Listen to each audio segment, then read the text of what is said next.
오늘 본문은 시편 66편은 출애굽 사건을 배경으로 얘기하고 있습니다. 시편 성도가 힘겨운 고난 가운데서 과거에 이 애굽에서 출애굽하던 사건을 떠올리면서 다시금 믿음과 용기를 얻게 되는 것을 오늘 시편 66편을 통해서 고백합니다. 우리가 아는 것처럼 이스라엘 백성들은 애굽에서 400년 동안이나 노예살이를 하는 혹독한 시련을 경험해야 했습니다. 하나님께서 이스라엘 백성들을 400년 동안이나 이 애굽의 압제 아래 내버려 두신 까닭이 무엇이었던가? 시편 성도는 시간이 지나서 이것을 깨닫게 되면서 이것이 하나님의 인도와 역사를 경험하게 되면서 발견하게 됩니다. 그 시간이 결과적으로 봤을 때 하나님께서 당신의 백성들을 시험하는 시간이었다라고 말합니다. 오늘 본문에 우리가 읽었던 것처럼 보니까 뭐라고 말하느냐, 보시니까 10절을 보십시다. 10절을 보니까 하나님이여 주께서 우리를 시험하시되 라고 말합니다. 1절부터 쭉 읽어보시면 하나님께서 애굽에서 이스라엘 백성들을 400년 동안이나 혹독한 시련을 겪게 하셨던 까닭이 무엇이었던가 회고해 봤더니, 또 지나고 보니 이 모든 것이 하나님께서 하나님의 백성들을 뭐하는 시간이었다? 시험하는 시간이었다. 시험이 뭐냐? 이 여기서 말하는 시험이라는 것은 바로 검증하고 검사해 보는 것입니다. 무엇을 검증하고 검사해 보고자 하셨을까요? 이스라엘 백성들이 그런 혹독한 시련 상황 속에서, 그 고난 상황 속에서 하나님을 믿는지 안 믿는지, 그 어려움 속에서도 하나님을 끝까지 의지하고 하나님을 바라보고 있는지를 확인하고자 하셨던 것입니다. 시편 성도는 그 당시는 왜 하나님 우리를 안 도와주셨을까? 왜 하나님께서 우리를 그 혹독한 시련 속에 내버려 두셨을까라고 고민하는 시간이 있었겠죠. 그런데 지나고 봤더니 그 시간이 하나님이 우리의 믿음을, 하나님을 향한 우리의 믿음을 시험하는 시간이었구나. 그런데 또 한 가지 시편 성도가 그 혹독한 시련을 통해서 깨닫게 되는 게 있었습니다. 10절 후반부에 보세요. 하나님이여 주께서 우리를 시험하시되, 그 다음 우리를 단련하시기를 은을 단련함 같이 하셨으며, 하나님 우리를 시험하셨을 뿐만 아니라 그 시간을 사용하셔서 우리의 믿음을 시험하시고 또한 뭐 하셨대요? 그 시간을 사용하셔서 우리를 단련하셨다라고 말해요. 우리를 뭐 하셨다? 단련하셨다. 이 단련하다는 게 뭐냐? 이 단련하다는 것은 우리를 강하게 한다는 뜻이 아니에요. 우리는 연단하다, 단련하다 하면 어떤 의미를 먼저 떠올립니까? 우리를 점점 강하게 하시고 힘있게 하시고 우리를 점점 튼튼하게 하신다라는 것을 의미하고 그것을 떠올릴 수 있는데, 여기서 말하는 단련하다는 것은 그런 의미가 아닙니다. 성경에서 말하는 단련하다는 의미는 뭐냐? 정죄하다는 뜻입니다. 정죄가 뭐냐? 이것은 뒤에서 말한 것처럼 순수한 것을 얻어내기 위해서 불순물을 태워내는 거예요. 걸러내는 거예요. 그럼으로써 순도 높은 은을 만들어내듯이 우리도 똑같이 하나님께서 그 시련의 시간을 통해서 우리의 믿음을 어떻게 하신 거예요? 단단하게 하신 게 아니라 순수하게 만들어내셨던 거예요. 그러면 그동안 우리 안에는 믿음이 없지는 않았어요. 그죠? 믿음은 있었어요. 이스라엘 백성들도 하나님을 안 믿는 것은 아니었어요. 그런데 그 믿음이 온갖 불순물과 온갖 더러운 오염된 찌꺼기들을 통해서 어떻게 되었던 거예요? 믿음이 오염되어 있었던 거예요. 그러니까 하나님을 믿긴 믿지만 오염되게 믿었고 제대로 믿지를 못하고, 그러니까 하나님을 제대로 신뢰하거나 소망하거나 바라보지를 않았던 거예요. 그러니까 우리가 돌아보면 그들의 신앙이 어땠던 거예요? 하나님을 안 믿지는 않았어요. 하나님을 믿는데 하나님도 믿고 다른 것도 믿고, 또 하나님을 믿되 이상하게 믿고, 그렇게 했던 거예요.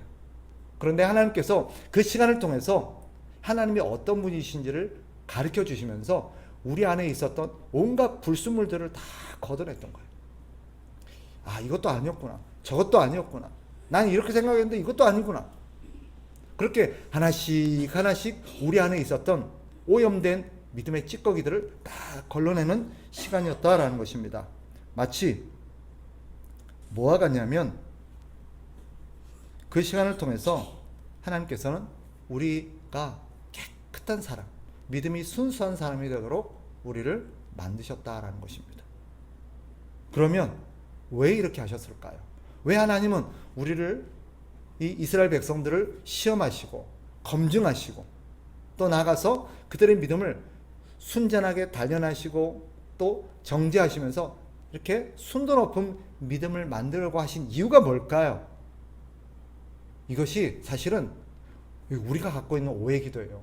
하나님은 분명 우리가 하나님을 온전히 신뢰하고 하나님을 잘 믿기를 바라세요. 그리고 우리가 하나님을 믿고 의지할 때 정말 순전한 믿음으로, 오염되지 않는 믿음으로, 깨끗한 믿음으로 하나님을 믿고 바라보기를 하나님은 원하십니다.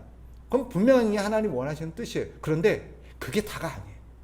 하나님께서 그렇게 우리를 만드시는 것은, 아, 우리가 하나님을 그렇게 섬기기를 바라시는구나, 우리가 하나님을 그렇게 믿기를 바라시는구나, 우리는 거기까지만 생각해요.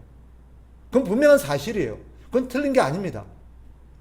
그런데 하나님이 그렇게 하셨던 또 하나의 깊은 뜻이 있었어요.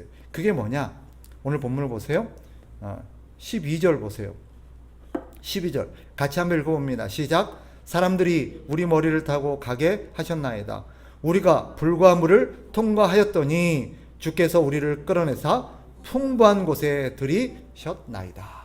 결국 쉽게 말하면 무슨 말이냐면 하나님께서 하나님을 잘 믿고 잘 섬기라고 하신, 그렇게 하도록 우리를 훈련하신 것도 있었지만 결과적으로 우리에게 풍성한 하나님의 복을 누리게 하기 위함이었던 것입니다. 이게 중요해요. 그들은 그 과정을 통해서 가나안 땅에 들어갈 준비가 되었었던 거고, 가나안 땅에 들어가서 하나님의 복을 더 풍성하게 누리도록 하기 위해서 하나님이 뭐 하셨던 거예요? 준비시켰던 거예요. 단지 나는 이런 사람을 원해, 나는 너희가 이렇게 나를 섬기기를 원해, 단순히 우리는 거기까지만 생각했어요. 그게 우리의 본분이라고만 생각했어요. 그런데 결국 이 시편 성도가 깨달았던 게 뭐예요? 그게 다 우리를 위한 거였구나. 내가 하나님의 복을 더 풍성하고 온전하게 누리게 하기를 원하셨던 거구나. 여기서 깨닫게 되는 겁니다. 우리는 가끔 신앙생활하면서 그렇게 생각할 때가 있어요. 우리도 예외는 아니죠. 하나님은 당시 이스라엘 백성들만 그렇게 다루시는 게 아니라 시대가 흘러서도 모든 하나님의 백성들을 똑같이 다루십니다. 우리도 예외는 아니에요. 하나님은 저도 그렇고 우리 권사님도 그렇고 전사님도 그렇고 여기 계시는 모든 하나님의 백성들을 똑같이 하나님이 그렇게 다루어 가십니다. 그러면서 우리는 종종 이런 오해를 해요. 참, 하나님은 너무 많이 바라신다. 하나님은 너무 요구사항이 높으시다.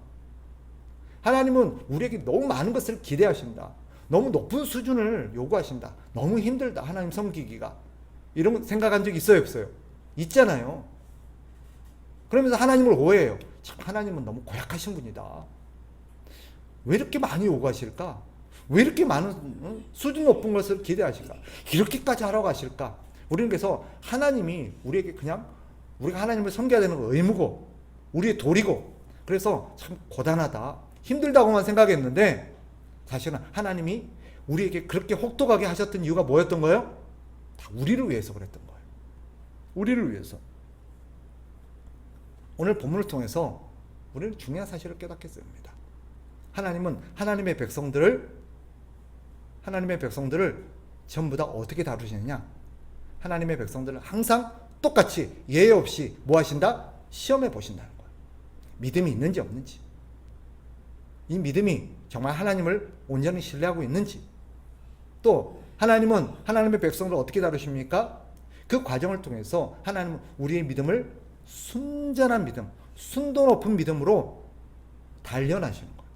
여기서 단련은 튼튼하게 만든다는 의미가 아니라 순수하게 만든다는 거예요. 우리 안에 남아있는 불순물들, 오염된 믿음들 하나님은 원하지 않으셨던 거예요. 그런데 우리는 하나님이 그저 요구사항이 많으시구나, 하나님이 그저 우리에게 기대하시는 게 많구나, 그렇게만 생각했는데 알고 봤더니 하나님이 그렇게 하셨던 이유가 뭐 때문이었다? 우리를 위한 거였다. 우리가 하나님의 복을 풍성하게 누리도록. 마치 이런 것과 같아요. 저를 보세요. 하나님은 우리에게 정말 깨끗하고 영양가 많고 정말 우리가 생명을 풍성하게 누릴 수 있는 좋은 물을 공급하고 계시기를 원하세요. 믿으세요? 아멘입니다. 하나님 우리에게서 생명수를 공급하기를 원하세요. 그 물은 우리를 어떻게 하게 하는 물이에요? 우리를 행복하게 하는 물이요, 우리를 만족하게 하는 물이요, 우리를 건강하게 하는 물이요, 우리를 영원토록 영생하게 하는 물입니다. 아멘. 그래서 하나님 우리에게 그런 생명수를 공급하기를 원하십니다. 그런데 우리가 그 생명수를 공급받는 우리 중요한 통로가 뭐냐면 우리 믿음이에요. 우리는 그 믿음이라는 통로를 통해서 그 하나님의 생명수를 공급받습니다. 그런데 우리의 믿음이라는 이 통로가 온갖 오염된 물로, 오염된 것으로, 균으로 막 오염되어 있다고 생각해 보세요. 온갖 더러운 찌꺼기가 쫙 껴 있어요. 마치 우리 혈관에도 막 더러운 불순물이 끼면 어때요? 피가 잘 공급이 안 돼요. 잘 공급이 안 돼요. 마치 우리 믿음이라는 통로가 온갖 오염된 걸로 막혀 있으면 충분한 물이 공급이 안 돼요.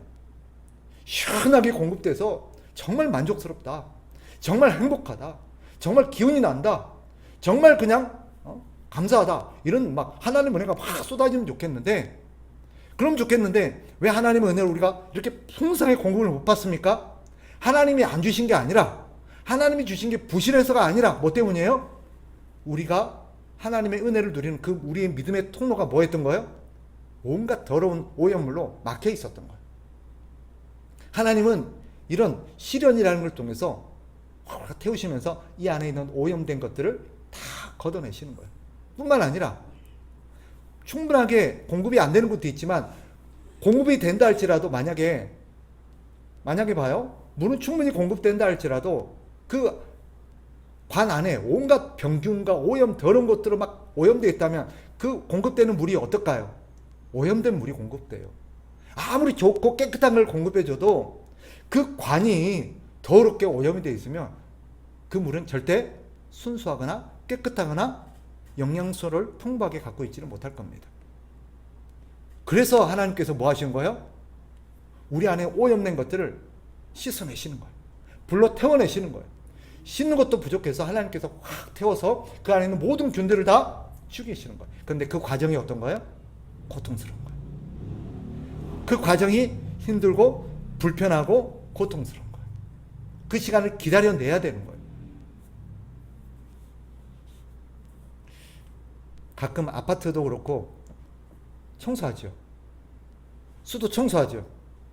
그러면 수도가 청소한다고 어떤 조치가 내려집니까? 단수 조치가 내려져. 우리 교회 건물도 단수 조치가 이제 내려진대요. 7월 2, 3, 4인가? 아까 주인이 그런 얘기 하시더라고요. 그러면 물이 단수가 되면 그 기간 동안은 어떻게 돼요? 물을 못 먹어요. 불편하죠. 힘들죠. 고통스럽죠. 그러나 그렇다고 안 하면 어떻게 돼요? 더러운 물, 오염된 물을 먹게 돼요. 힘들고 고통스럽지만 그런 시간은 반드시 필요한 겁니다. 그래야 깨끗한 물을 공급받을 수 있습니다. 우리 하나님이 바로 그 일을 하시는 시간이 우리의 고난과 고통의 시간이었다라는 것입니다. 그러니 오늘 본문을 통해서 하나님께서 우리에게 깨닫게 하시는 게 뭘까요? 우리에게 기대하시는 게 뭘까요? 어떻게 해야 될까요? 우리가 어떤 고통의 시간과 힘겨운 고난을 만났을 때 어떻게 이해해야 돼요? 하나님 앞에 불평하고 원망하고 빨리 이 시간을 피하기를 도망가 버린다든지 이 시간을 건너뛰려고 하지 말고 어떻게 해야 돼요? 이 시간을 믿음으로 견뎌내야 돼요. 믿음으로 견뎌내야 돼요. 그래야 하나님께서 그 시간을 통해서 우리의 영혼을 청소하시고 우리의 믿음을 청소하시고 정죄하시고 단련하시는 것입니다. 여러분, 혹시나 시험 가운데 있거나 시험이 찾아온다 그러면 하나님께서 우리에게 허락한 시간임을 꼭 믿으시기 바랍니다. 그리고 그 자리를 절대 힘들다고 도망가지 마시기 바랍니다. 하나님은 약속하십니다. 그 시간들이 때로는 길게 느껴질 수 있어요. 400년처럼 느껴질 수 있어요. 누군가에게는 400년처럼 엄청나게 길게 느껴질 수 있는 시간이지만 분명한 사실은 하나님께서 우리를 실족하도록 내버려 두지 아니하심을 믿으시기 바랍니다. 우리는 그 시간 동안 죽겠다, 어떻게 견디겠나, 우리는 기다리다가 지쳐서 죽겠다라고 힘듦을 호소하지만 하나님은 우리의 약함과 우리의 한계를 아시는 줄 믿으시기 바랍니다. 그래서 우리가 절대 실족하도록 내버려 두지 아니하십니다. 하나님께서는 반드시 우리가 그 시간을 견뎌낼 수 있도록 힘을 주시고 그리고 반드시 견뎌내게 하실 것입니다. 그리고 그 시간을 통해서 우리의 믿음을 순전하게 단련하심을 믿으시기 바랍니다. 그리고 그 끝에는 하나님으로부터 깨끗하고 순도 높고 영양가 많은 생명의 물이, 은혜의 물이 풍성하게 공급될 것을 믿으시기 바랍니다. 그러니 낙심하지 마시고 힘든 일 생긴다고 원망하거나 불평하지 마시고 오히려 기뻐하며 하나님을 찬양하시기 바랍니다. 하나님을 신뢰하시고 우리에게 정말 좋은 것을 주시길 원하시는구나 하고 믿으시기 바랍니다. 시간이 길어지면 어떻게 생각해야 될까요? 청소할 게 많구나. 우리 안에 제거해야 될 게 많구나. 그만큼 하나님 우리에게 더 좋고 더 풍성한 것을 주시길 원하시는구나 하는 것을 여러분이 믿으시고 믿음으로 잘 견뎌내시는 저와 여러분 되시기를 주님의 이름으로 축복합니다.